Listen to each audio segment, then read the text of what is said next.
Hi, everybody. Excuse me. It's 5 o'clock. Time to get started. This is your time, so I'm going to try and make the best use of it. Class 10, 2/3 of the way. Who knew? Um, if you're feeling overwhelmed, I can appreciate that. We have turned the fire hose on you here for the first part of the course. That tempo is going to slack up a little bit towards the end. We're not going to have a ton of new material and code, so you have time to work on the capstone project and ask questions. Um, Part of reviewing the mid-course feedback, I did note that a couple people felt like we need more time for the questions at the end. I'm going to try and be more concise with the presentation, and there might be some stuff that I'll leave to y'all to go research and figure out for yourself instead of kind of going verbatim into detail. So trying to strike a balance because I know there are questions and I want to make sure that I am cognizant of that and that I give you a chance to ask them. But please feel free still to chip in during the course while we're presenting because I do like the questions. I think they help guide the discussion.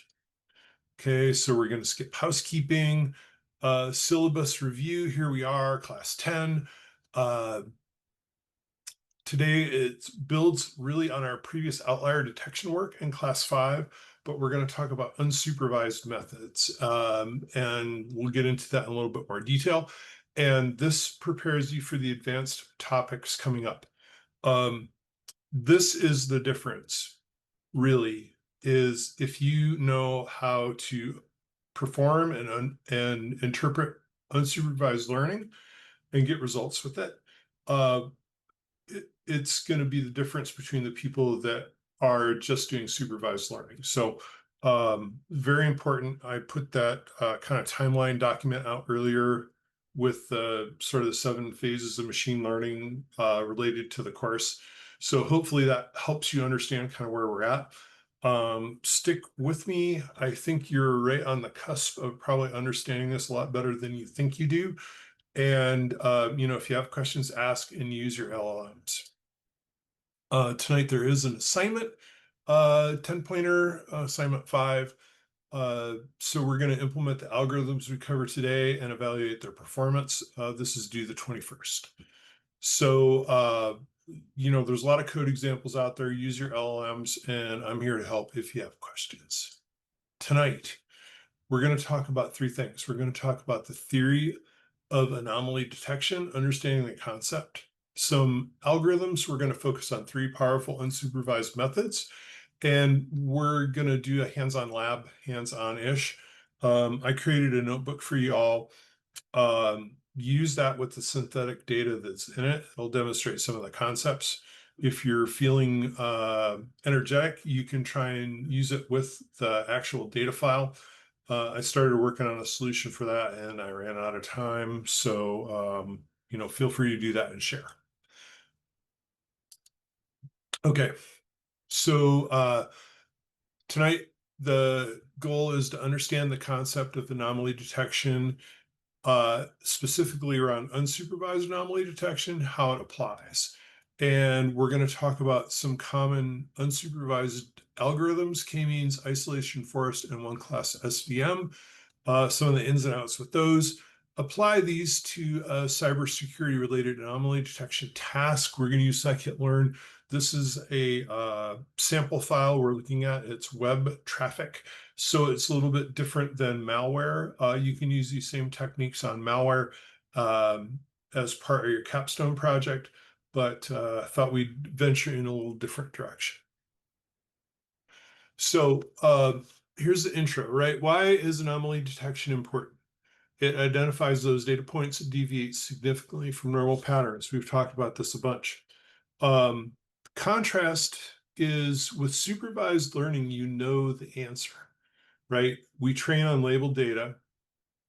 We have classes of data, right? Attack, normal, a few other things, right? You could slice and dice it a number of different ways. You could have multiple classes. But the reality is you know the answer to the question. And then in unsupervised anomaly detection, you've only got unlabeled data and you're looking for outliers, right? Think about what we've done up to this point. we've imported data, and that data is a log file, right? It's information from a system. We have gone through and we've cleaned that up and filled in any blanks. We've scaled it, right? Scaling changes it from the actual value to the number of deviations from the mean of that feature, right? Then we've split it into test and training um, data sets, and we've tested that in our algorithms, and we have determined what the actual detection rate is, and it's pretty well tuned with supervised methods. And now what we're going to do is we're going to follow that same sort of path, but we're going to do it without considering the labels. We're just going to look at that um, data that has been scaled. So, uh, this is useful in things like network intrusion detection. So you don't know what an attack looks like, but it's different, right? It's not the normal thing. Fraud detection in financial transactions. We talked about this in the past. Impossible travel, logging in from strange locations, different device, that kind of stuff. And then, system health monitoring, spikes in traffic, those sorts of events all indicate that there's something there you want to take a look at. It might not be malicious, but still you might be interested in figuring out what's going on. And I'm sure everybody can think about a situation where you have data and you wouldn't have it labeled as attack data or even anomalous data, right? There's a lot of things that we do that are part of cybersecurity where we're not looking for attacks, but we're looking for anomalies like configuration and those sorts of things. So there's different types of anomalies. There's three. There's a point anomaly. We talked about this before, right? That's a single event. One big file, maybe move in would be a example. Contextual anomalies, right? Some people, it might be normal to log in during off hours in the time zone where you're monitoring from because they're in a different country. But maybe if you have somebody in the same time zone and they're logging in at 3 a.m., you would want to know about that. And then there's collective anomalies, right? There's multiple small events that indicate an attack. This is a lot of what we see with APTs. There's usually a bunch of small indicators if you go back and look at the past in the context of the temporal time, and you can see what was happening. But usually the indicator that leads you to that is a big event like a file download or a bunch of searches or something like that, pivoting activity, and but it would be useful to spot it earlier. Uh, things like a DOS attack, uh, big spike in traffic, that's a classic point. Logins, right? Think about the context. Is this normal? Is it abnormal? Uh, File execution, like strange file, malicious file, something is just off. Could be pointer collective. You might see one, then you might see a bunch, and you might go, oh crap. So what we're going to look at today is the data set has some real network flow data and it has these kinds of anomalies. And we'll see what it looks like in the context of the code. So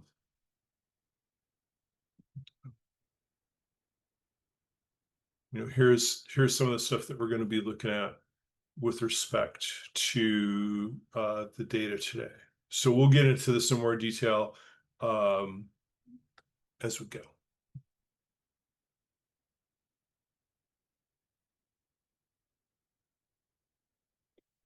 All right.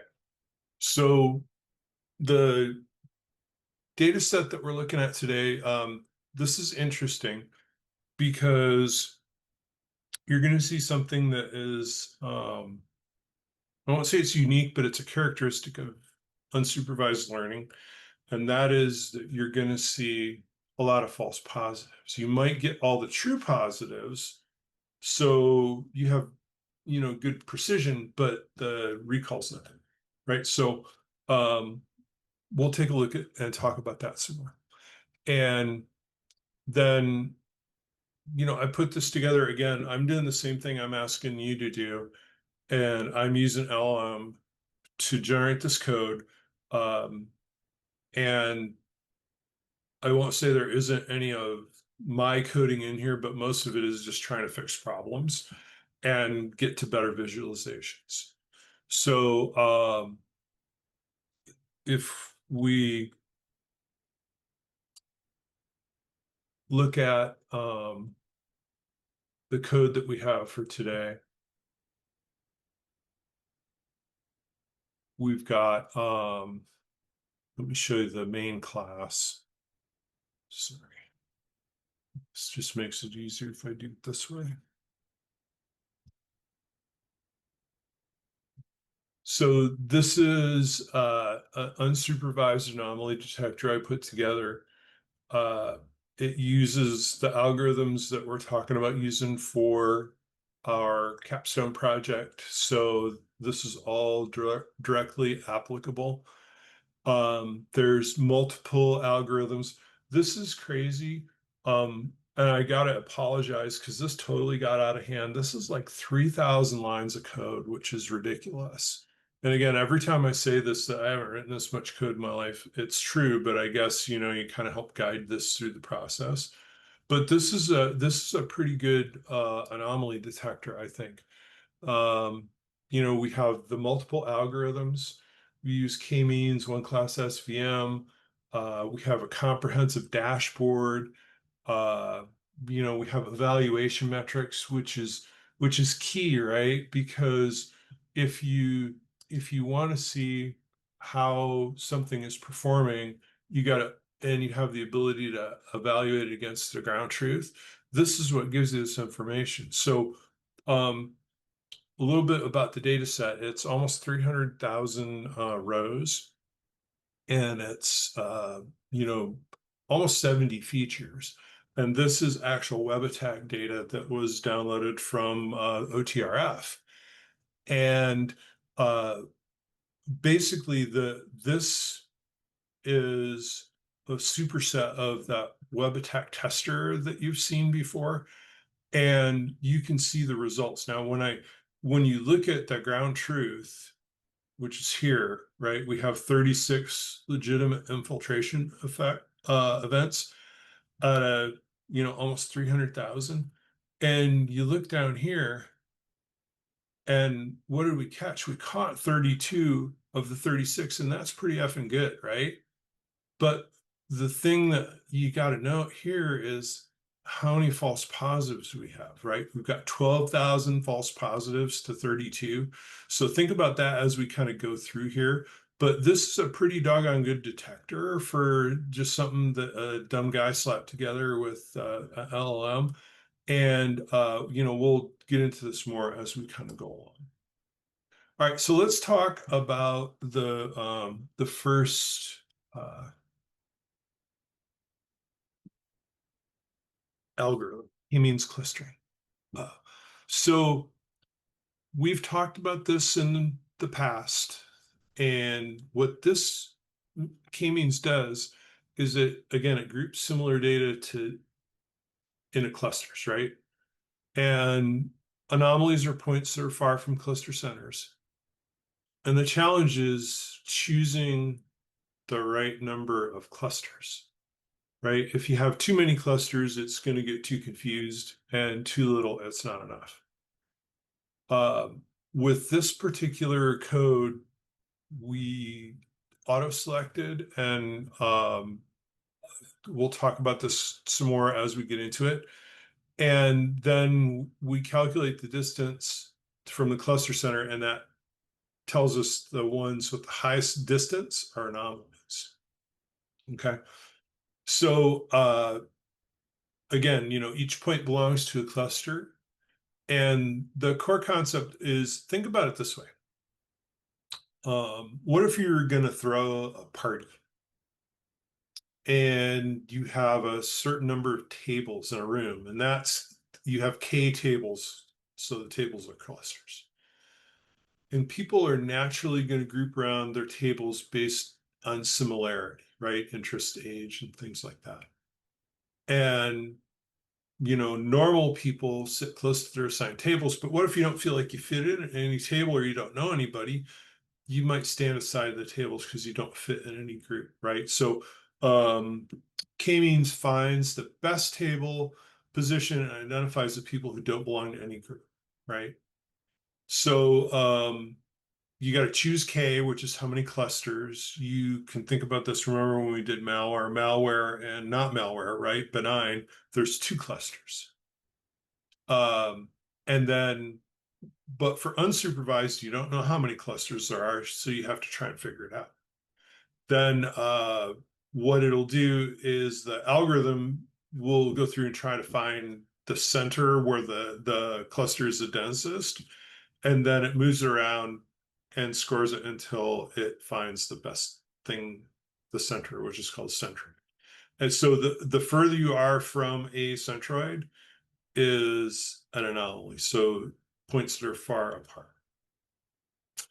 Um, if you're thinking parameters, n clusters, k is the number of clusters to create. And again, if you have some idea about your data set, right? If you know that I have 5 different types of network attacks or something like that, maybe you have 5 clusters, maybe you have 2 benign or attack. Think about it that way. Try and organize stuff as best you can. More clusters, it gets more confused. Um, Contamination. Remember what contamination is. This is super important, right? Contamination is the percentage of anomalies that you expect in a data set. So if you're looking at the test data set, there might be 20 or 30% anomalies, right? And then if you're looking at the actual data set that we're using here, the larger data set, it's a infinitesimal or whatever. I mean, it's less than a percentage. It's very small. So you want to set that contamination value to whatever percent you think the anomalies might be. And we'll talk about why as we get into this, but you're going to see something that's pretty interesting. All right, so we'll talk about strengths and weaknesses, and then we'll move on beyond key means. All right, so the strengths are that it's simple, it's easy to understand and explain, right? It's if you look at a plot, things are clustered, the center of the cluster, the further away from it, it is an anomaly. It's fast to compute. I think some of you are seeing the effect of running things like SVM, which is compute intensive. It takes a long time to run. And dbScan is another one that is compute intensive, takes time to run, which is why you've been seeing issues maybe with Anaconda, what have you. It's slow for me too. Um, has K-means has low memory usage, right? Only stores the centers. Uh, if you have a naturally grouped data, it works well. And weaknesses are that it assumes clusters are spherical, so it has problems with clusters that aren't, that are irregular. K is a big problem. It's not a big problem, but it's sensitive, right? So if you choose the wrong number, it can hurt performance. We're going to see an example of that later. And extreme points can skew the cluster centers, right? Because it kind of pulls them out, and it's distance based. So, right, if it's small, it fits well. If it's large, it doesn't. It might be an anomaly. So, there's a lot more to that. I encourage you to dig into that a little bit more on your own. I don't want to kind of read the whole definition. Okay, so let's talk about isolation forest, right? Uh, This is a tree-based algorithm, right? The key point is anomalies are easier to isolate than normal points. And what this does is it builds random decision trees. Remember the decision tree example we had for spam or not spam back in the beginning? Same thing here. And the less questions you have to ask, the more likely it is an anomaly. So that's the way to think about that, right? Is a decision tree will tease out the things that take the least number of questions, which mean they're further up the tree, and those typically are classified as anomalies. And this is less sensitive to parameter tuning, so that's good. Uh, we could look at the code. I don't think you need to look at the code. We can talk about it later, but it's defined in there as isolation forest detection. The key thing with isolation forest is it's kind of binary. If it's an anomaly, it's -1. If it's normal, it's 1. So it's easy to tell. And the decision function gives you anomaly scores. And again, remember, contamination sets the expected anomaly percentage, and that is true for pretty much every algorithm. So if you look at the plots here, like Jupyter Lab, if you can see here that we've got a plot for all these different ones. This is isolation forest. This is kind of interesting because if you look at it, right, you can barely see the normal because of the number of outliers. Look at the number of outliers it's detected. So, we'll talk about that in a little bit, about why that matters. Okay. So, and again, this is like playing 20 questions to find somebody in a crowd. Uh, a normal person, right, takes many questions to pinpoint, are you taller than 5'8"? Are you wearing blue? Whatever. An anomaly takes very few questions. Are you the person in the chicken costume, right? If you're standing apart from everyone. So isolation forest asks random questions, which are called splits, and sees how quickly it can isolate each one. How does it work? Builds random trees, does random splits, measures the path length, which is how many splits are needed to isolate each point. Think back to that example that we did at the beginning with the spam, not spam, right? How far do you get down in that questioning tree? And then it calculates a score, right? Fewer splits are more anomalous. Again, contamination is important, right? The expected number of anomalies in the data. And then the other parameter is n estimators. You can look that up. I think it's in the guide. But basically, it's the number of trees to build. Less trees is faster, more trees is slower, but more stable results. So this is fast, doesn't really care about parameters, handles high dimensions, right? So if you have a bunch of features, uh, you know, it's can use multiple CPUs, so it works on any data shape. This is a pretty versatile one. It's less precise, right? If you look uh, at the distribution here, the number of outliers, it's saying there's 14,000 out of 288,000, so that's a pretty high proportion. So you'd have to figure out if we've got 36 actual attack anomalies in that 14,000, how many thousand false positives would there be, and how would we make that better? We'll talk about that a little bit. It's less interpretable, right? Trying to explain trees to people as opposed to distance, even though they're both still kind of distance related, might be harder. And because of the approach, it can miss anomalies in dense regions. It's good for large data sets, and it's good when you don't know much about your data. And but again, the challenge is you can have a lot of false positives. Right? So there's a lot more of that if you look into it. All right. So next one is one class SVM. Again, we've talked about this before. This is an algorithm where it finds everything that it thinks is normal. It puts a boundary around it, and anything that's outside is abnormal. So it's pretty simple, right? It's either you're in or you're out. And this, as we saw in previous presentations, it draws a boundary around the normal data. You know, the fence that we saw in that one great visualization with everything was red outside of the white area. And, you know, hopefully the fence is as tight as you can get it based on training data. The parameter that is important with one class SVM is NU, right? That controls the trade-off between a tighter boundary is a lower NU. That's again, there's you know, less anomalies, the boundary's tighter. The higher is a looser boundary, so it catches more anomalies, but you have more false positives. And I think that's the case with almost all these algorithms, if you think about it.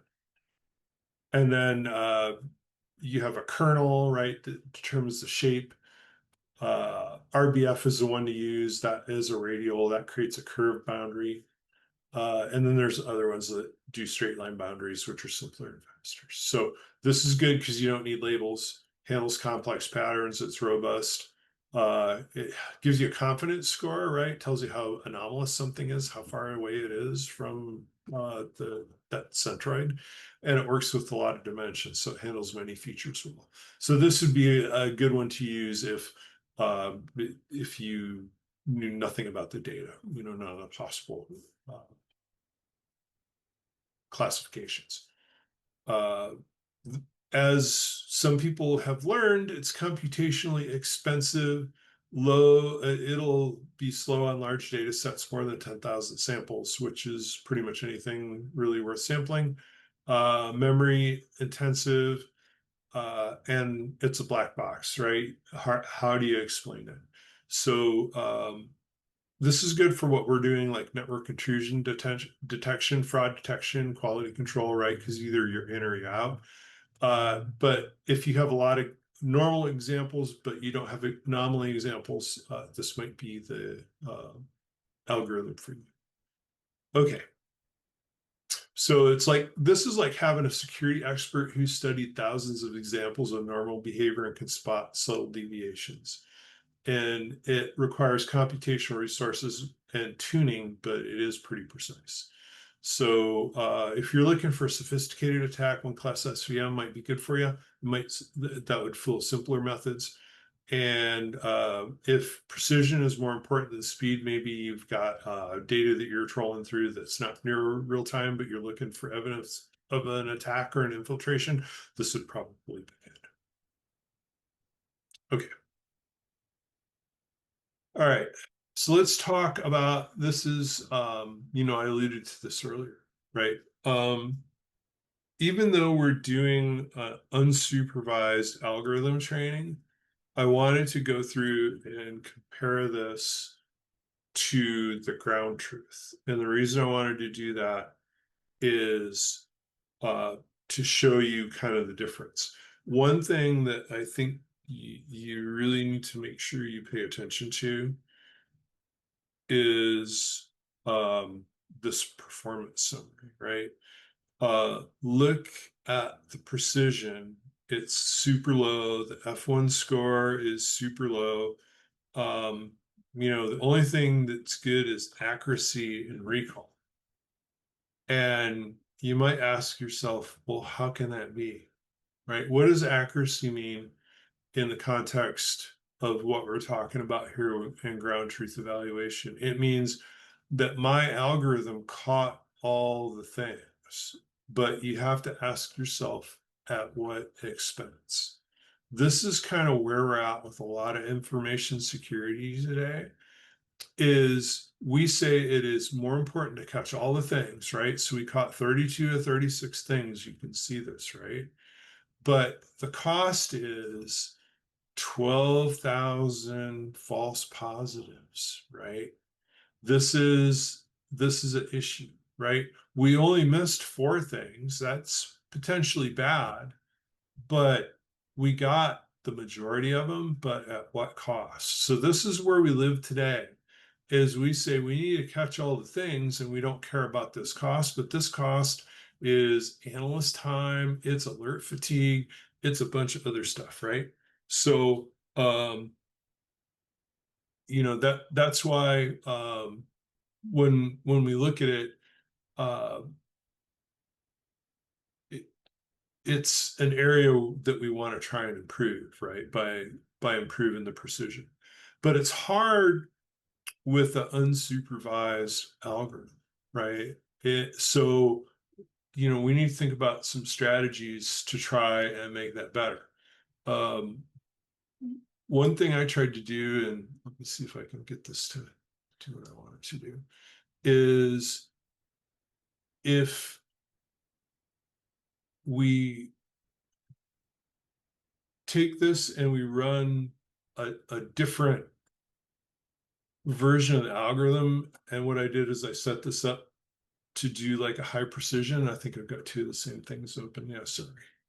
But anyways, so basically I tried to improve the the performance, and I didn't really get it that much better. So here's this is the high confidence model. Now you can see, look what happened is I reduced the number of false positives to 84, but I also reduced the number of true positives to 1. And I ended up missing 35 of the 36 attacks, right? So somewhere in the middle of that is something you can probably live with. And that's why we talk about, tuning the hyperparameters. So when you look at that kind of ground truth evaluation, that's what that means. So sorry.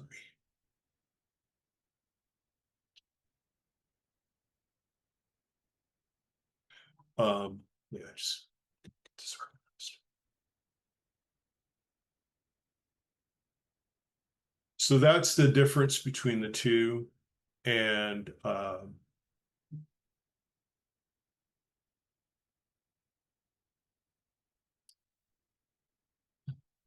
and that's where we kind of look at these two. And I just wanted to show you the difference between them. So this is if we tune the hyperparameters and we try and have better precision. And on the bottom here, this is where we have high confidence, right? Because we're catching all the things, but we have that question of alert fatigue. So hopefully that makes sense, right? We'll talk about this a little bit more, but as you're looking at like your student notebook and stuff, think about, what are the two things, right? Confidence and you. But there's when we get to the dashboard part of this, it'll be exposed a little bit more. But I just wanted to kind of show you that. Jose, what's your question? When we're talking about unsupervised learning, are we saying it's also unlabeled? Like, how do we know how many true anomalies there were? Typically you don't. So that's the challenge, right? Is if you so here we have ground truth, and I'm comparing that ground truth to show you sort of the difference between tuning these.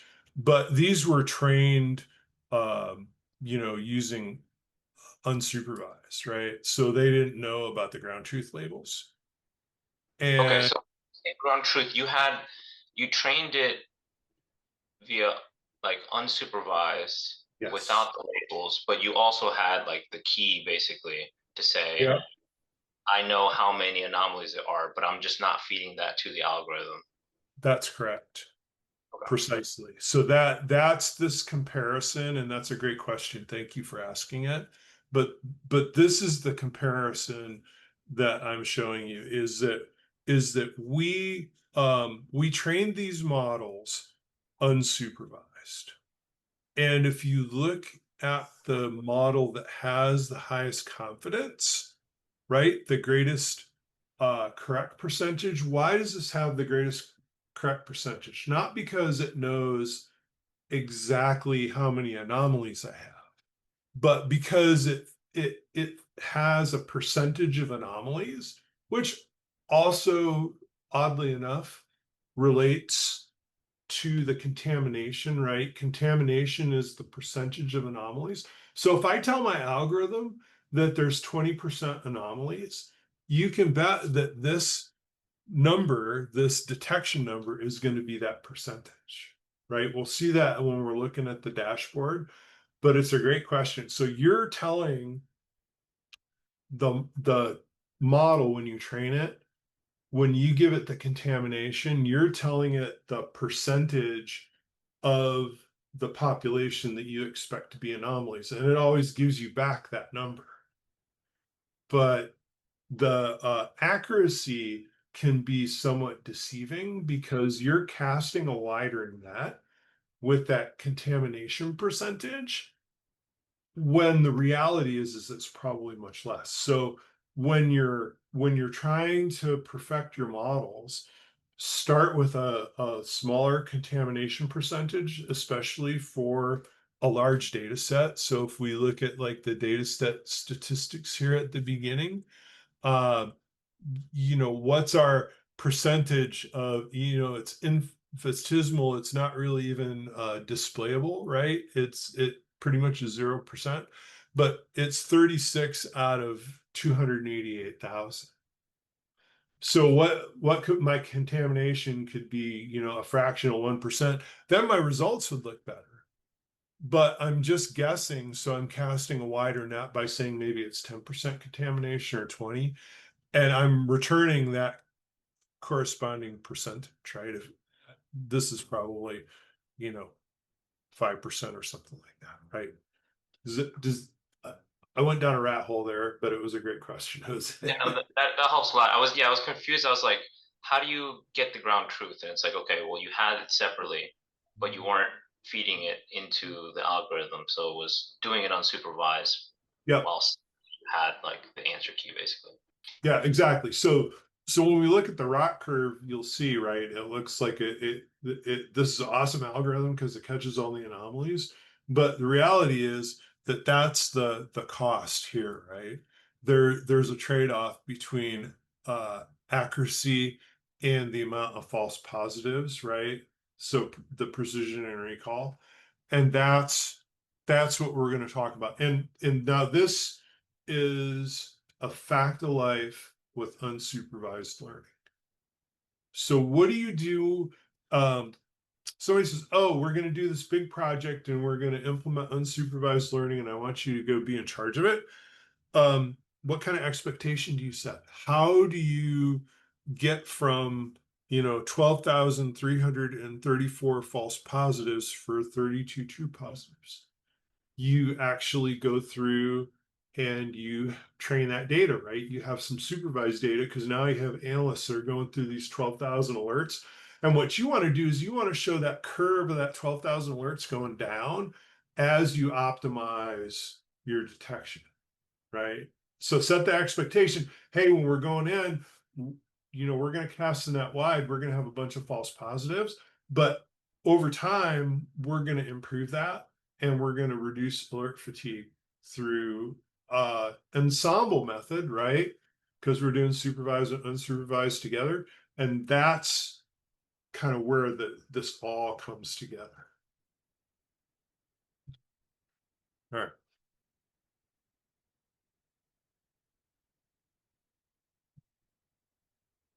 Good stuff. And this is the difference again. This is the difference between y'all and the average person, right? Because if you understand how supervised and unsupervised learning works together, unsupervised is a game changer because you're able to find things, but you have to refine the results by employing supervised techniques. All right. So this spit out a report. You can see this here. Um, Basically, here's at the bottom, make this big. But if you look at this, we've got. No, I'm sorry.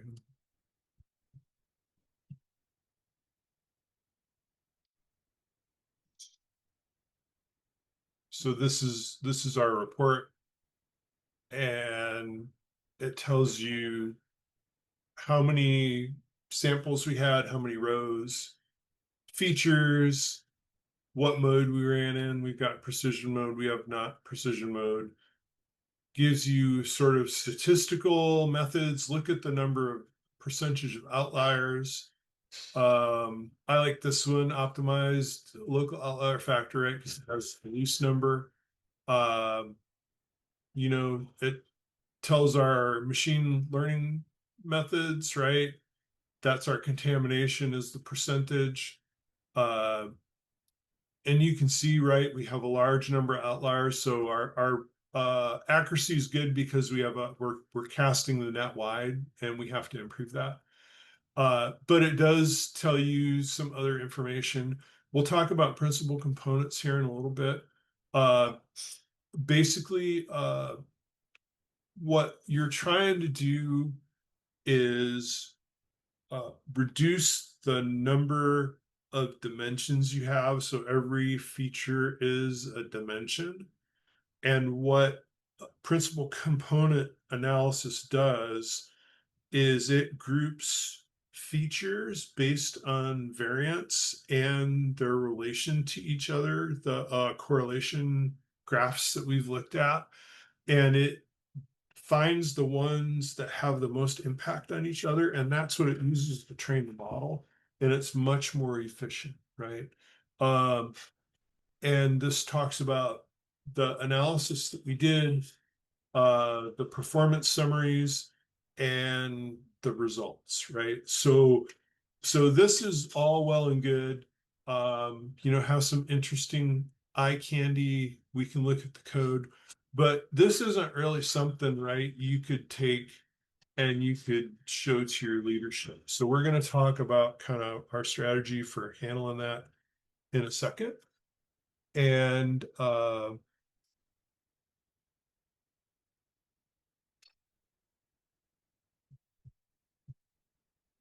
here's the rest of the report. Um, Here's a new thing, Jacquard similarity. Sounds like that's a Star Trek character, maybe Jacquard. It's a metric that measures the similarity between two sets. So there is a graph in here. Um, a second.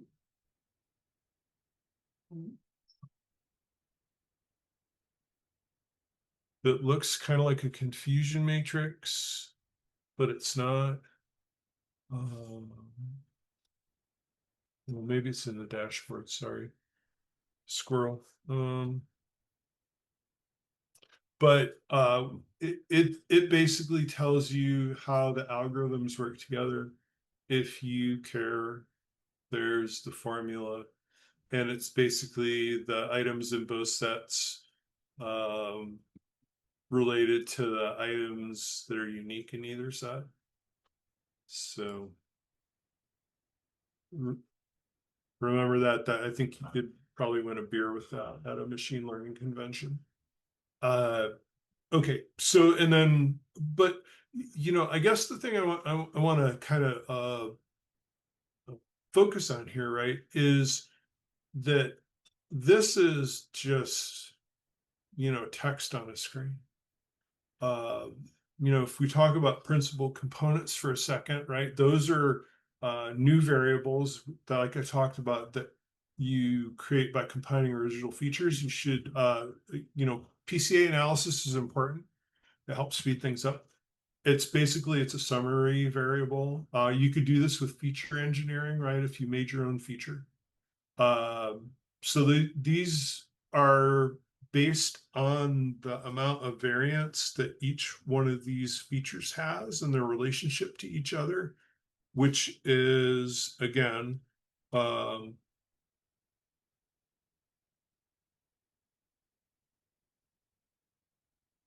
this is way back to this, right? Uh,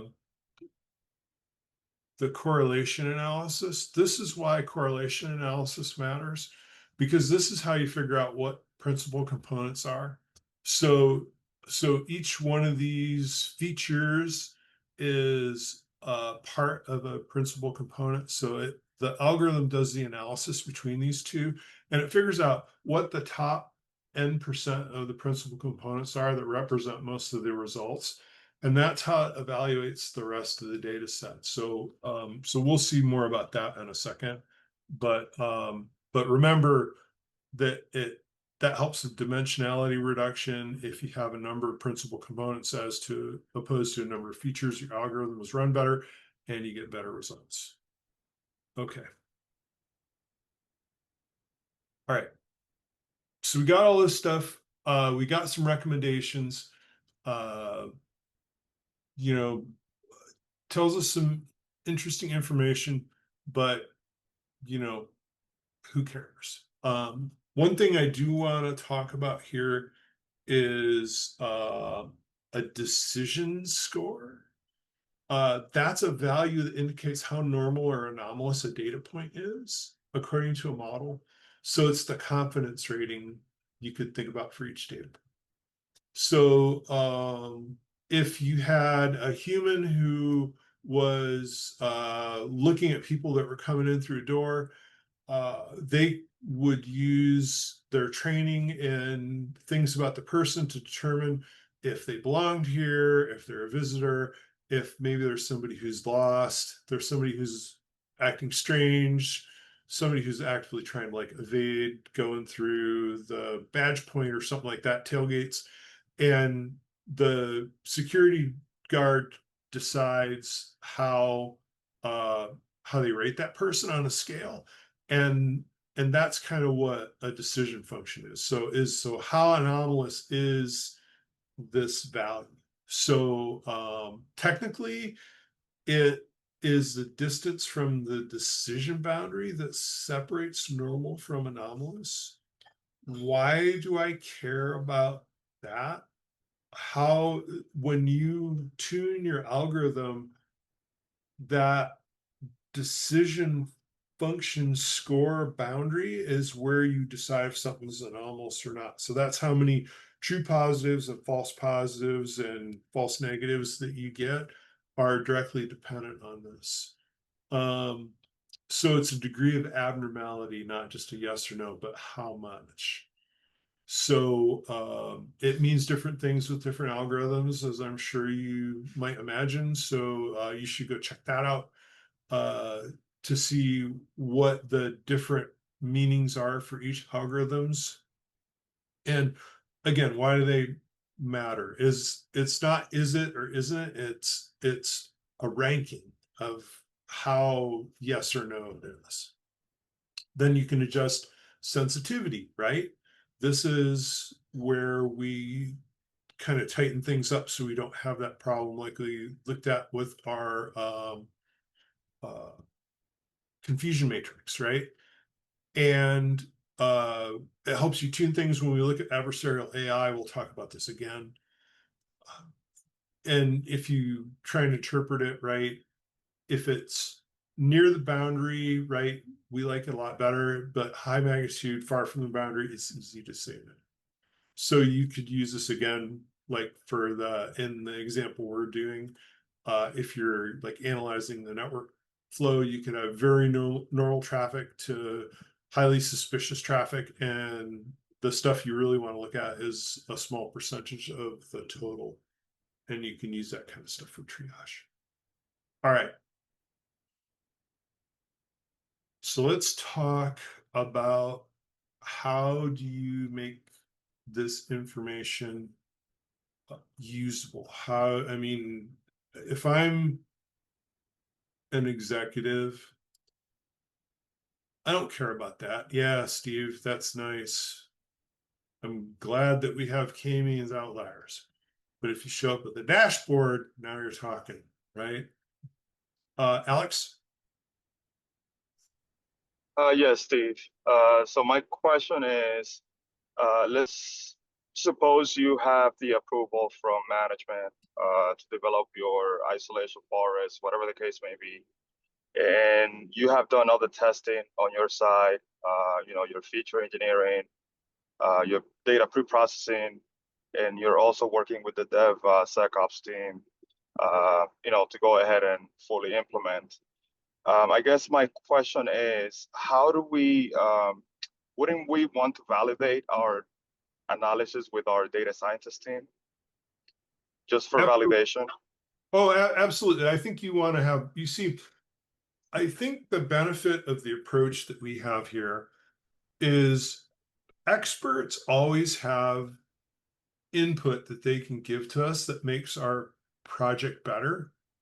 But what we want to do is we want to show up with something that we can talk about, right? So if you show up with a notebook with some results and you can talk about your reason for doing it, what problem you're trying to solve, what success looks like, what failure looks like, what you think, it's going to be a different discussion than if you just go to somebody and say, "Oh, I need to implement, unsupervised anomaly detection for network traffic data." So, this is one of those things I learned at Google is it's a lot easier to get people engaged and get useful input if you show up with something to talk about rather Yep. than just kind of showing up with an idea, right? So let them you're going to make mistakes, there's going to be wrong conclusions, there's going to be all kinds of issues with it, but but Hmm. you are so much further along rather than showing up with a blank sheet of paper. It's like, hey, I want you to review this and tell me what I should do next. Right. So you at least initiate the conversation once you have it. Okay. Yeah, I would say, hey, I'm trying to solve this problem. This is the work that I've already done. I would like you to take a look at it and then help me figure out what I need to do next to kind of move this forward into implementation. Okay. Thank you. So, yeah, absolutely, man. I mean, that's a great question. And I think it's a good point to think about, right? Is we need our experts, but it's a lot different if you're showing up with something that they can sink their teeth into than just kind of coming in with something ambiguous, right? Because they know where you're at and they also understand the scope of the problem, and they're going to be a lot. I won't say they're going to be more eager to lean in because I'm sure they would lean in if you just came to them with an idea, but it's a lot easier to iterate if you already have something kind of to kick Yep. around. Think about that. Yep. Thank you. Yeah, you bet. Okay. All right. So let's talk about the dashboard. Okay. So this is kind of fun. Um, I went like probably close to 100 rounds with LLM to get this thing working. And what I did is I started with um, the code, which I don't remember how many rounds that took me. A few. So it's this code here that we looked at, the web anomaly detector. And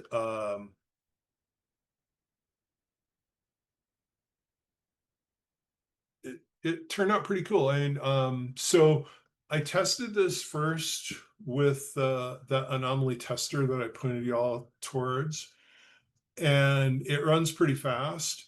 And you get, I guess the eye candy looks a little bit better, but this is more uh, respective of the full data set. So this integrates all our analysis, right? This is actionable intelligence. We've got attack pattern analysis. Wait till you see the 3D graph I've got. It's like, wow. And it gives us target services. Um, this is kind of some basic information, like an overview about it, but it's more interesting when you get into the detection results. But this is again our data set, same number of samples, features, the number that are actually security, and then what it thinks are the number of outliers. And we can get into that in a minute. The thing that is cool about this is the options, right? Is I can choose the algorithms I want to run. I can do things like I can choose contamination rate and rerun it. I'm not going to do that because this takes forever. You can tune the hyperparameters, right? So all those things we've been talking about, you can download this code and run it on your own machine and see what the results of this are. So it's pretty fun to play with. Speed versus accuracy. It'll give you auto tuning selections when you run the analysis. Again, I'm not going to do that because it takes a while. So we're just going to look at the results that we have here. So again, this is like I input the data and I do my pre-processing and I'm getting ready to run it. And then I'm going to kind of go forward from there.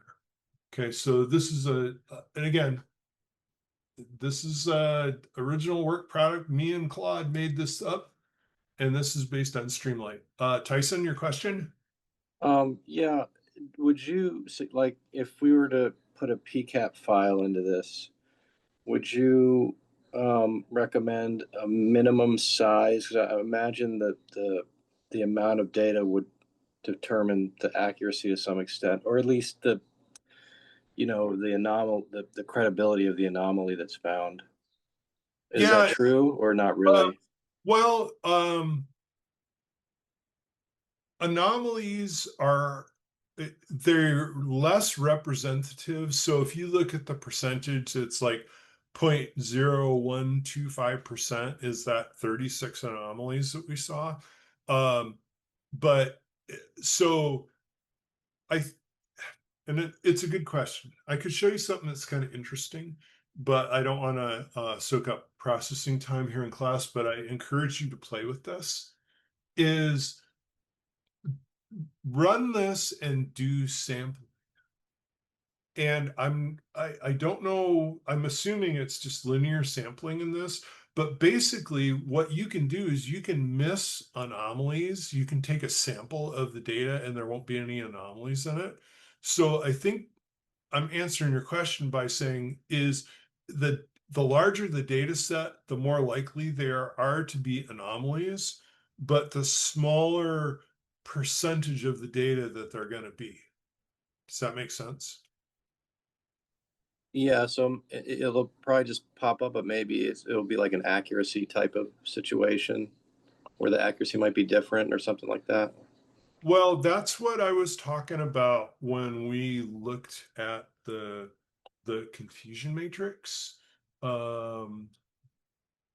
This is exactly the problem, is that you have a larger data set and you have a small number of anomalies. So if you look at your accuracy, like for the very high confidence, it's 95%. But why is it 95%? It's because it pulled out, you know, over 12,000 things and the anomalies were in there, right? So the percentage of the total data set that is anomalous is very small. But in order for us to have a high degree of accuracy, we oversample, right? So we have a lot of false positives, and that's where the tuning is important, right? Why is this way? It's because of the contamination level, probably. Right. So if you did the percentage, I think I have it here someplace, but I don't know where it is off the top of my head.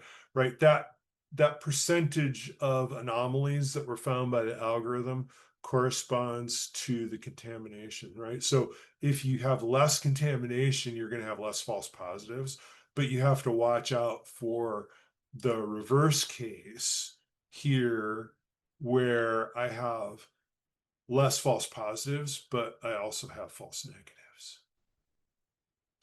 Does that make any sense at all? Yeah, yeah, that helps, especially like kind of thinking about it from like a contamination perspective, for Right. sure. So yeah, contamination. Remember, contamination, that's bad. That's outliers are bad. So we're contaminating our lovely data with outliers. So whenever we talk about contamination, that's the percentage we expect of outliers.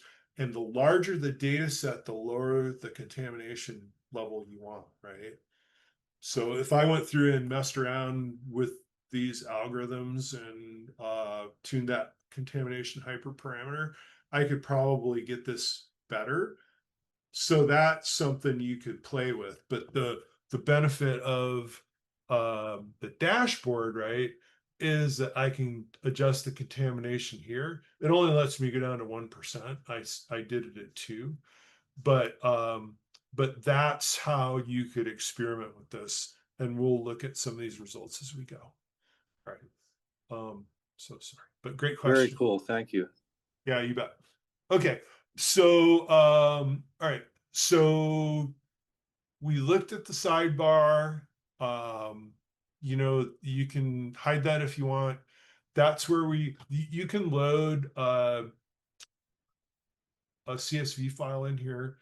I had a standard format. These are files that I downloaded, right? So these are, were you asking about PCAPs? These are CSV dumps of PCAPs. So that's exactly what we're looking at in this file. This came from OTRF, I think, if I remember right. That's one of the sites I have linked. If you look at my stars in GitHub, you'll find it. But they have this data set. It's manufactured for machine learning. And you can use any of these and get a result, right? You can see there's some big ones, but there's lots of cool stuff in this. And we're going to use this data set somewhere. Okay. Sorry, off on a tangent. And again, you can sample, but I talked about the sampling problem. All right. So this is the kind of stuff, right? If you go to your leaders, they're going to look at this and they're going to go, oh my gosh, how did you do this? It's like, well, you remember that money you spent for elevator cars? It's well worth it. Okay, so detection results. Now, this is where you could do the math and figure this out, right? But this is basically look at how. Do you remember when we looked at the in the sidebar? What was the contamination? 2%. So look at how many outliers you have for isolation forest, local outlier factor, k-means. One class SVM is more, but there's reasons for that.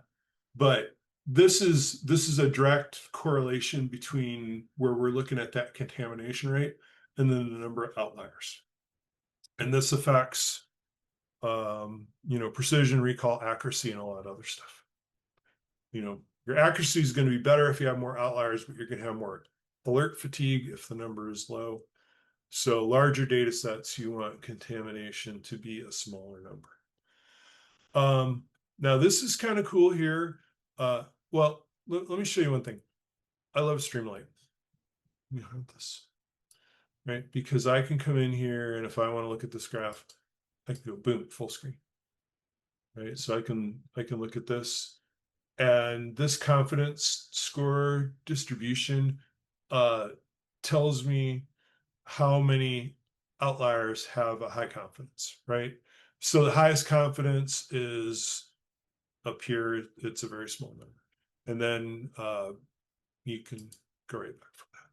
So that's free, open source. I didn't pay anything for this. Just added it into my Python.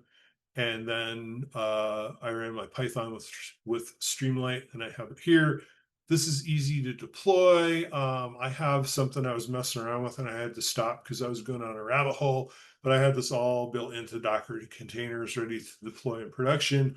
And I just had to quit before I wasted more time. But again, very cool. Visualizations. All right. So this is a view of the primary component analysis. Hopefully it's going to refresh here. There we go. And this is like the 2D view.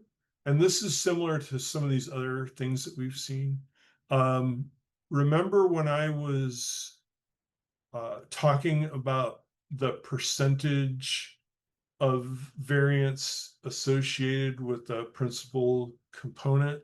This is a visual of that. So you can see like the top 3 components have 50% or top 4 have 50% of all the variance, right? Which accounts for the outliers. So you could just do machine learning on your top 4 principal components, and you would probably catch everything you needed to catch. Just gives you things like method execution status, shows you the detection rate.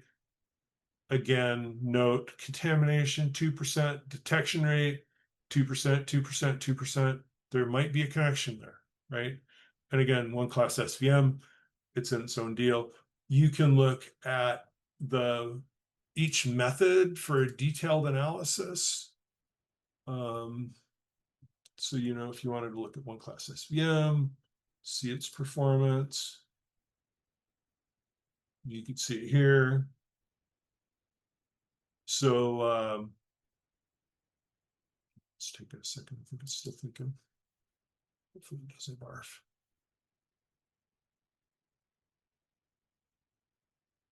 One class SVM is always slow, regardless.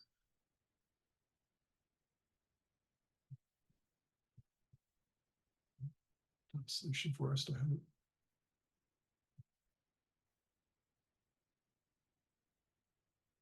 All right. So we're back. One thing I did want to show you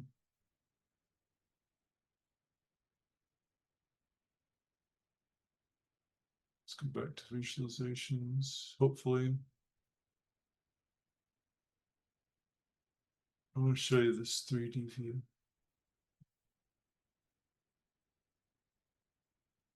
My fan and my machine is going crazy right now. I'm so sorry. I think we're about at the maximum processing power of my MacBook Pro. So this is going to switch, but I really did want to show you this because this is cool eye candy. And this is a fairly simple thing. I mean, again, I just asked Claude to implement this for me.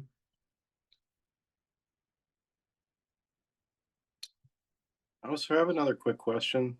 Yeah, you bet. If like isolation tree and some of those other scorings are looking similar, is that a good sign that like you maybe caught something?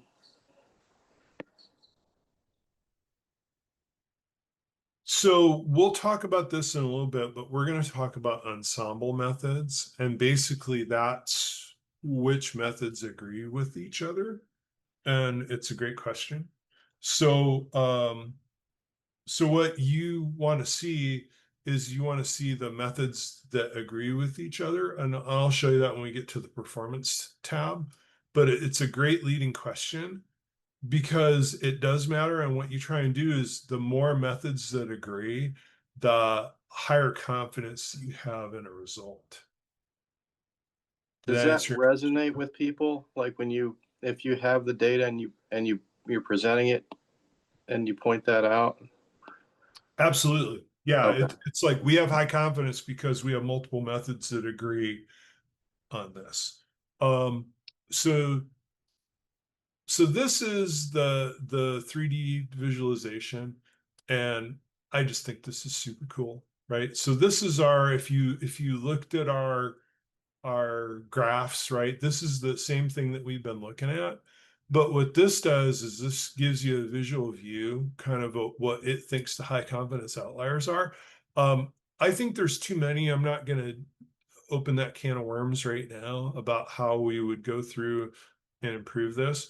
But this gives you the ability kind of to fly right through this thing. How cool is this, right? That we're able to oops, sorry, I lost it. Right. But you can sort of fly right through this. And this is what our primary component analysis tells us about this data set, right? So you can see that if you look at the red, and those are all outliers, the gold are high confidence outliers. If we zoom in and look at it. I mean, you can see that our normal is kind of hidden, right? And it's stuck way down in the middle as this. You can just see there's like some blue there. And that's, kind of how we're surrounded, right? We'd expect to see that because normal is clustered together and outliers out there, that's a better view, are out around it. But how cool is that? I think I think that would get somebody's attention if you showed up with that. So I mean, that's an actual view of network traffic data. Now, the comment that I have is there's way too many outliers and way too many high confidence outliers. That's a different problem. But this is an example of a visualization. Now, if I ran this with our test data set, that web attack tester, it would look a lot different because there's a higher proportion of anomalies to normal events and a smaller total number. But this kind of gives you the picture of what we'd be looking at, right? And these are all the events that we saw based on that data that we had earlier, where we did that principal component analysis. And then that's what this graph shows us here is, if we only we're only looking at 3 principal components, 1, 2, and 3, which is here, here, and here. And that's the result you're seeing in that graph because it's that 3D view. So it's pretty awesome. All right. Then we've got the attack analysis, right? And again, this is the same code that we looked at in the notebook. So we can tune hyperparameters with this. We have the overview. We have the detection results, right? And then, we looked at the PCA analysis section, and now we're taking a look at the attack analysis. This gives us a service to port to attack count. And again, attack is somewhat subjective here because remember, this is unsupervised.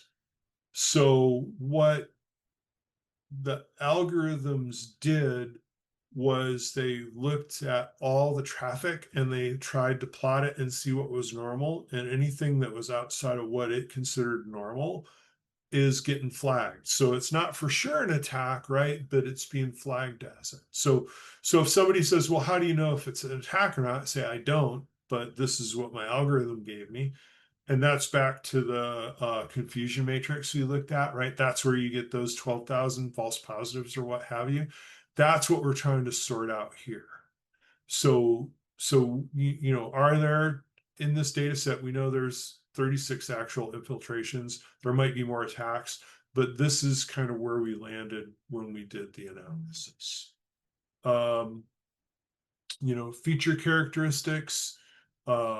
We look at this. This is showing the top 5 as far as variants and things like that. Again, these are all expandable, downloadable. You can search through them. This is kind of interesting because this is a normal versus anomalous. I don't know if I like the sort on this, but basically what it shows you is flow duration is the biggest determination between normal and anomalous traffic, which I will buy.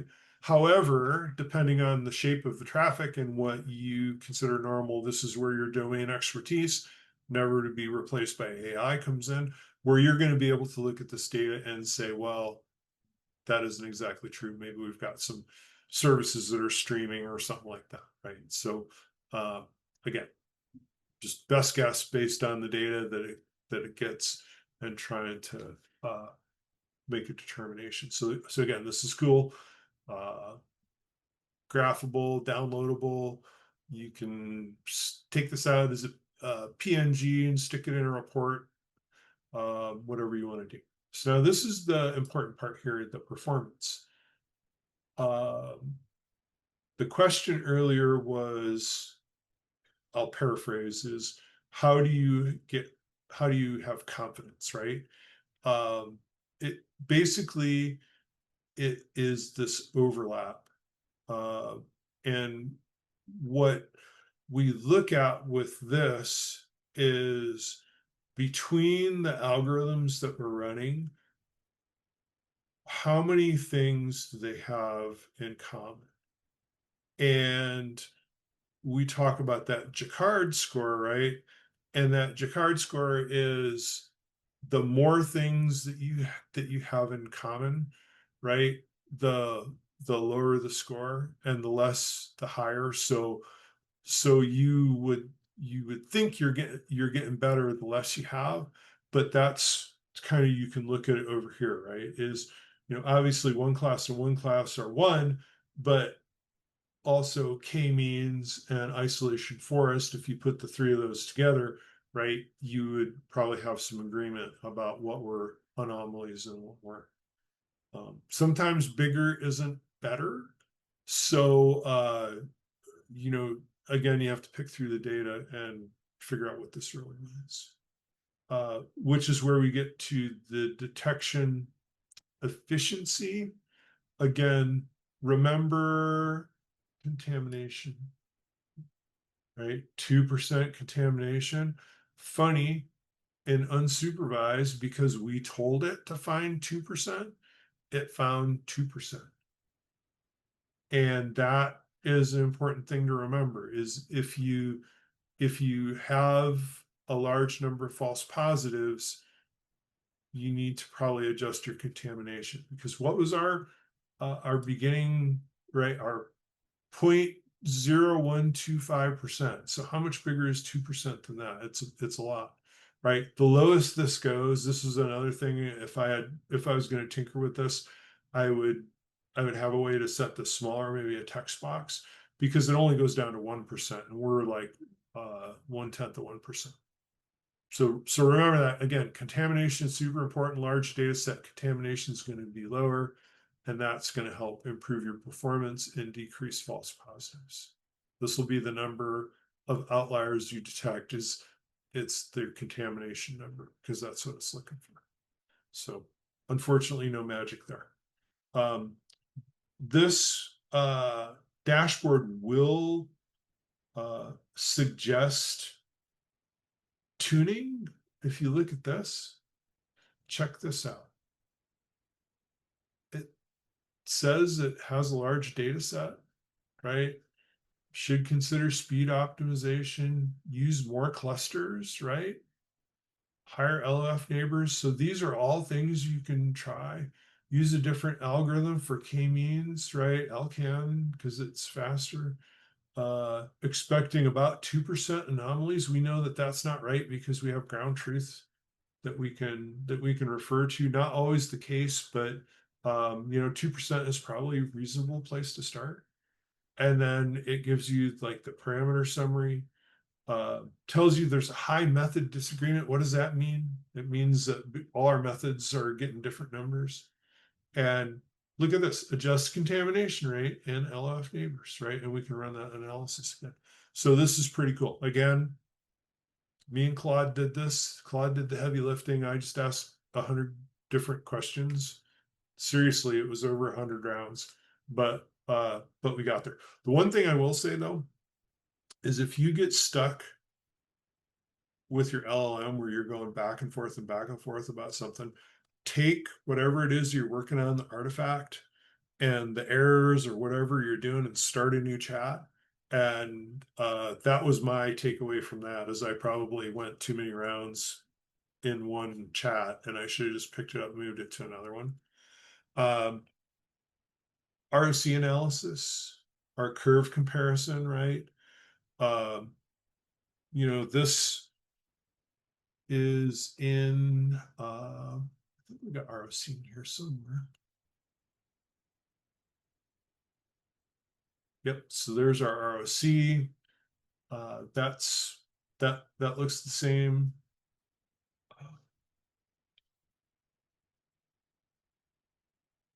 And the area under the curve ranking, right? Remember, area under the curve is somewhat I won't say suspicious, but you should be wary of it, because just because you catch all the anomalies, it still means if you go back and look at the statistics, you might have a lot of false positives. So all right, that's most of it. But again, and then you can export this stuff. So come up with a confidence that you have, right? If we're 50% confident, how many anomalies are we going to export? You can download a CSV and stuff. And again, there's a lot of samples here, so this is going to take some doing. So, 50% confidence, there's 10,000. We know that's too much, but anyways, we have ground truth data. Okay. So that was a lot, but hopefully the biggest thing you take away from this is unsupervised learning. Unless you have ground truth evaluation, you're just kind of guessing. Contamination is the percentage of anomalies that you expect, right? Use your expertise to try and figure that out. It's always going to spit out the number of anomalies that you put in as far as contamination. So you have to play with that, and you have to look at your confusion matrix to figure out where you're at. And again, that's the question, right? Is it better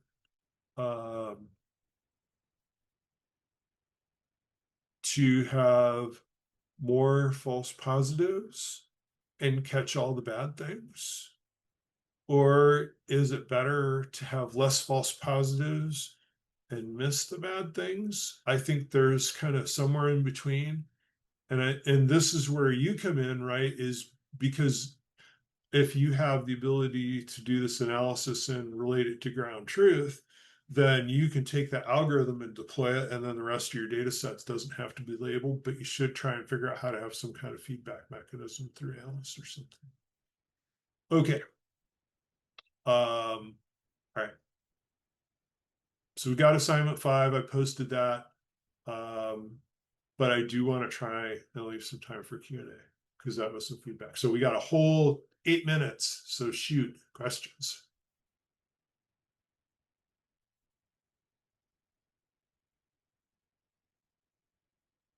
Nothing? I have one more kind of similar to like building on like the last question I had about this unsupervised learning piece. When you try to do this confusion matrix here, and you have like the anomalies, and like, are you at some point you're feeding it the labeled data so that it can show which ones were true positives and true negatives. Exactly. But yet you trained it on the unlabeled data. Right. And you fed it the labeled data to produce the confusion matrix. Correct. Okay. I guess that's the piece that I keep getting a little stumped on, but okay. Okay. So think about it this way: is even if I have labeled data, if I'm training, I'll just drop that target feature, right? Because remember, the target is the thing we're looking for. So if I have that label column, there's someplace back in that code that it drops that label column. So it's only looking at the features exclusive of the label.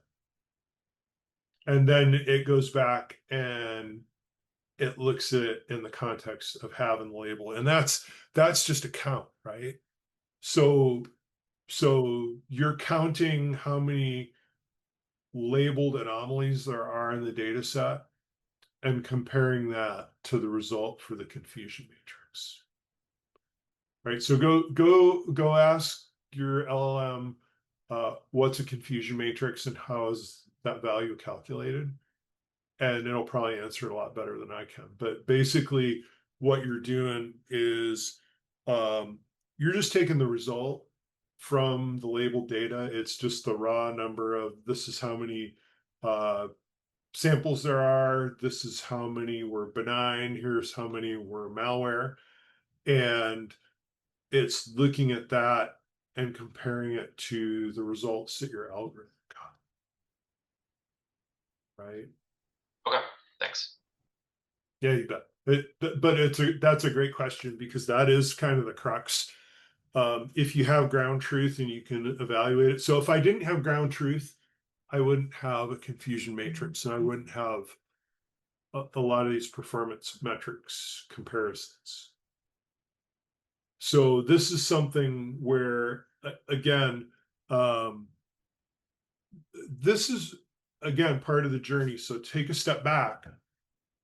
If I'm going to leadership and say, I want to do this analysis, I have to have a feedback loop. So there's a lot of places where you probably do this already and you don't know it. So like when your tier one's going through and they're evaluating detections and are marking things as false positives, that is supervised training data that you can use to go through and do the analysis of the effectiveness of your detections. Right? So your detections are essentially occurring unsupervised. And then as your analysts are flagging them as false positives, you have a feedback loop so you can evaluate and you can do the confusion matrix for your detections.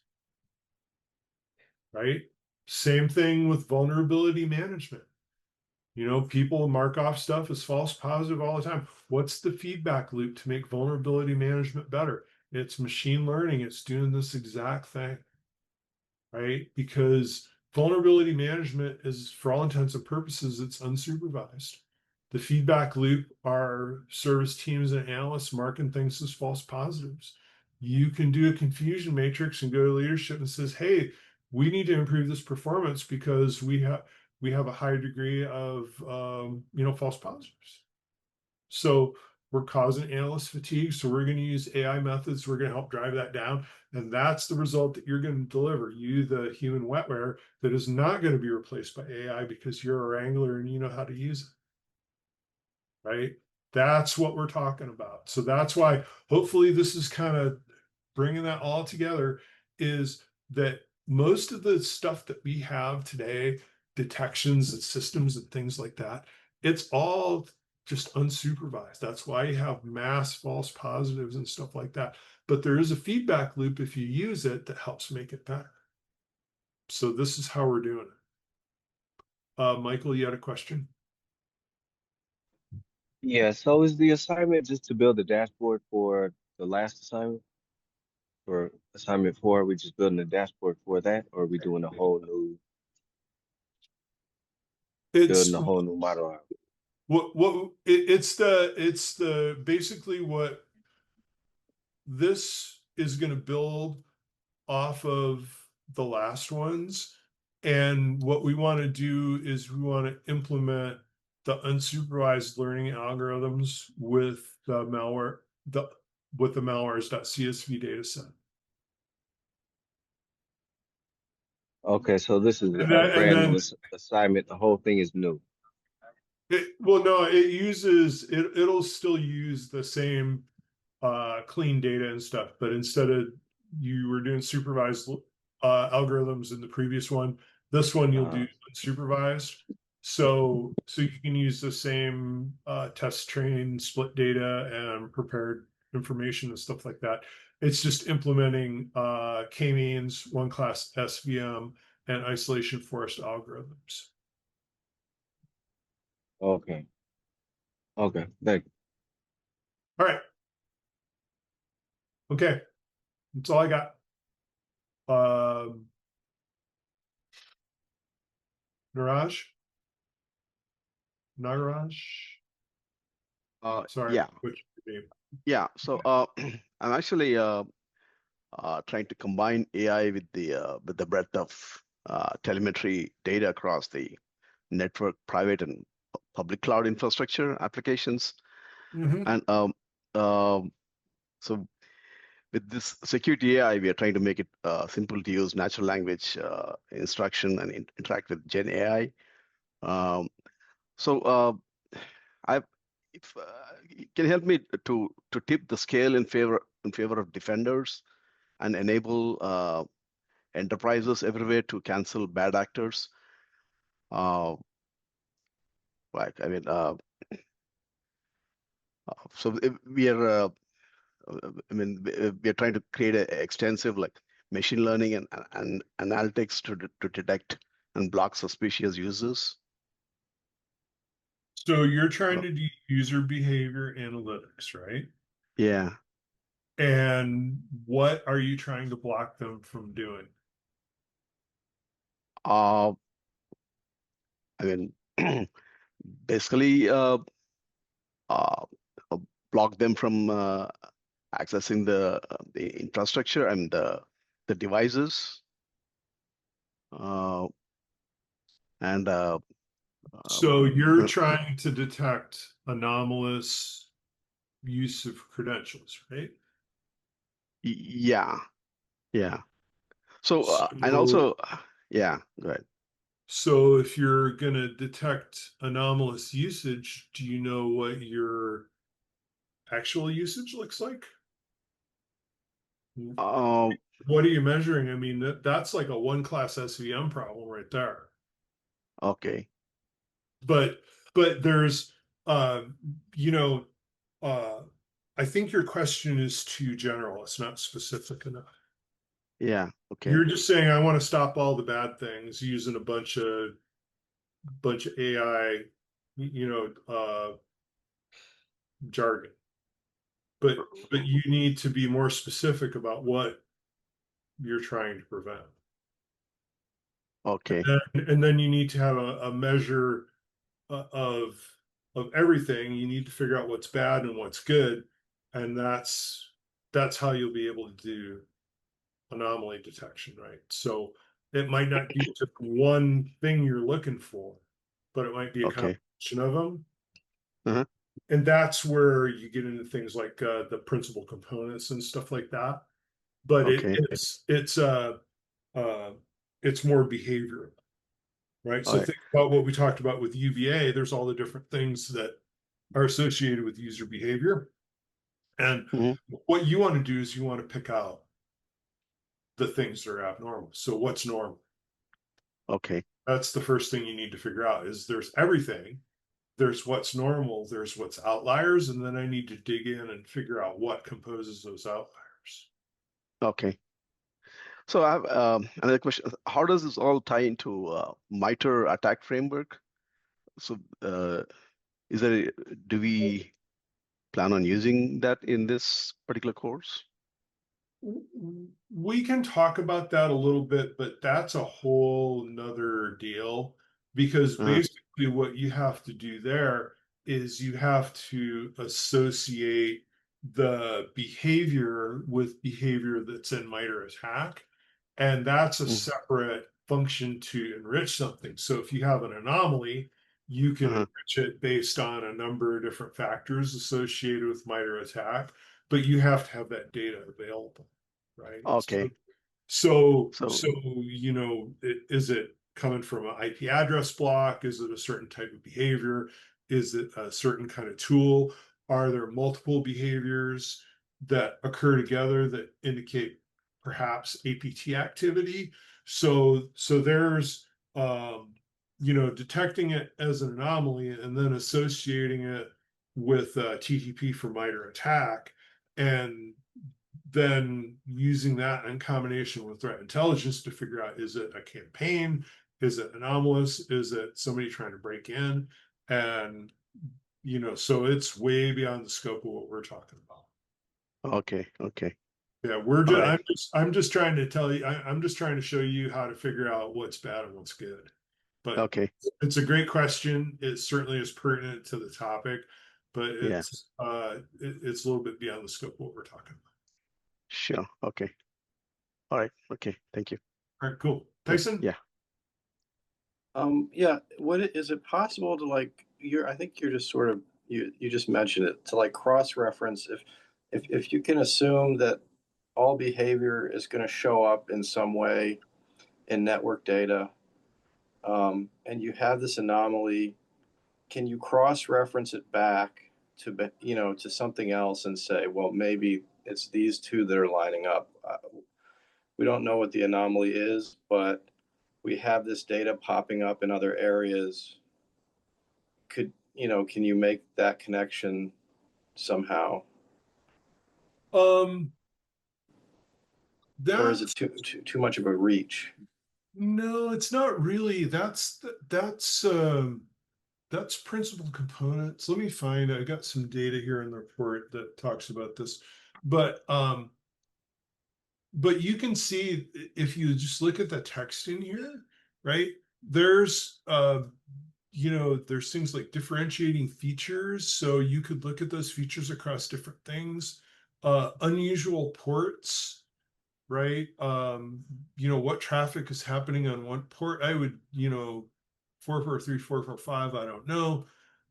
Things like flow durations, right? You could pin these to different things.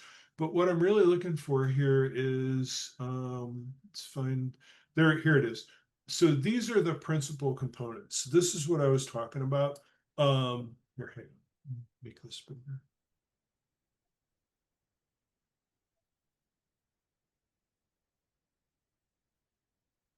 All right. So basically what principal component analysis does is it looks at the features to see which ones have the highest variance and which ones relate together. And it creates new features called principal components that reduce dimensionality because we're looking at less things, but they're composed of other features, right?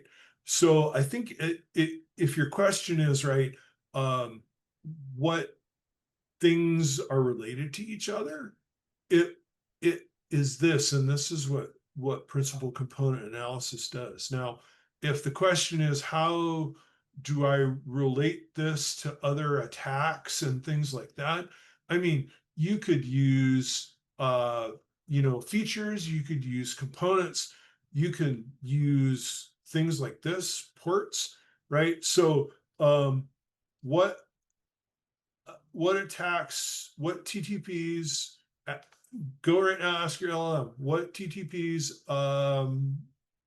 do attacks on port 137? And I bet you'd get results, right? Same thing, port 139, right? This kind of stuff. Um, Attack pattern distribution. One thing that I don't have is the attack by port. I could probably figure that out. But what TTPs are associated with DNS attacks on, port 53. Somebody asked me a question earlier, and it was a good one. And it was, well, if I look at the source data and then I look at the data in the data frames, it doesn't look like anything, right? So how do I get back to like a source IP address after I've cleaned my data and gone through and encoded labels and done all of our pre-processing? And that's a valid question, right? Because I want to know what some of these sources are, and that's part of correlation that is beyond the scope of what we're talking about. But you should be able to go back and take the rows, right? You should be able to like reverse the label and associate it back to the original source data. So you could say, here's all the source addresses, and you could do a whole nother analysis on it. But basically what I'm telling you is that if you take the data and then you take the data labels and you go backwards to the original source data, you could do that kind of correlation. Was that what you were asking? Yeah, I think so. Yeah, it just some how to get there. I wasn't Yeah, necessarily being specific about the method, but yeah, definitely, definitely. yeah. I could, and I have gone and backed into what the sources of this stuff was. And it's a good question because that's what you really want to know if you're doing an investigation. And you have the mechanism to do that. I would have to go look at the data frames and the source file and stuff like that to figure out how to do it with this, but it is a good question. I was actually thinking about that earlier. Thanks. Yeah, you bet. Okay. All right, so I think that's it. Hopefully this made some more stuff clear. If not, let me know. DM me or just post a question in Discord. I almost said Slack. I know there's a bunch of people that are willing to help out, and I am too. So think about where you're at, right? I posted kind of that document where are we at in the map of our learning progress. So think about, are you able to say I've mastered doing the things that are in that document? If not, go back and go through the lessons. Ask your LLM to explain the results. What do these results mean? What does this code mean? What does this term mean? Right? Give me an outline of this process and you'll get a lot more information, right? That's part of what we're trying to learn here is how do we use LLM to answer questions that we can't. So if you're stumped on something, the information could potentially be at your fingertips. Just go back through and ask your LLM to explain the results or explain the code. And then you have professional expertise you can use to figure out if you like those results or not, right? This is like we were talking about with the confusion matrix, right? As a SOC analyst, I don't like the fact that I have 12,000 false positives. As a C-level security dude, I like the fact that we caught all the bad things. So maybe I'm not saying I don't care, but maybe it's worth it for this, but you have to figure out, where is that line, right? How do we get to a point where we have acceptable accuracy, but we don't have as much false positive fatigue? So that's what we're trying to relate here. Okay. That's my story and I'm sticking to it.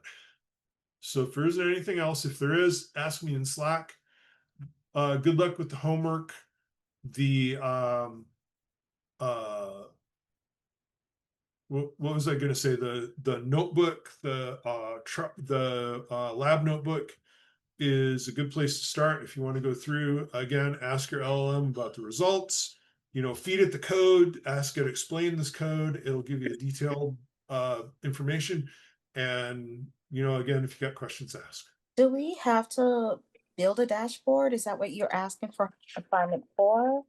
I'm asking for visualizations. Yes, you should be able to produce some of the same kinds of visualizations that are in these examples.